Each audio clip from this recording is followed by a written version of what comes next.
మీనరాశి అధిపతి దేవగురు బృహస్పతి. వీరికి ఒకవైపు ఏలనాటి శని ప్రారంభ సంచార స్థితిలో ఉండడం, రాశిలోనే రాహు సంచారం చేయడం, తృతీయంలో 12 సంవత్సరాల తర్వాత దేవగురు బృహస్పతి చేత కుజుడు సంచారం చేయడం వల్ల గురుమంగళ యోగము అంటారు. ఏది ఉన్నా ఏమి లేకపోయినా తల్లిదండ్రుల యొక్క ఆశీస్సులు మీ మీద ఉండబోతున్నాయి. అన్నదమ్ముల్లో అక్క చెల్లెల యొక్క ఆశీస్సులు ఉన్నాయి.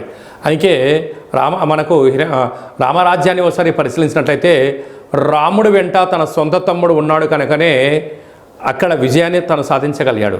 రావణ బ్రహ్మ వెంట తన తమ్ముడు లేడు కనుకనే అపజయాన్ని ముట్టగట్టుకున్నారు అన్నట్లుగా ఈ యొక్క మీనరాశి జాతకులకు అన్నదమ్ముల అక్కా చెల్లెల సకుటుంబ సపరివారం వీరి వెనక ఉంది కనుకనే వీరి యొక్క విజయాన్ని ఎవరు ఆపలేరు అని చెప్పి గుర్తుపెట్టుకోగలగాలి.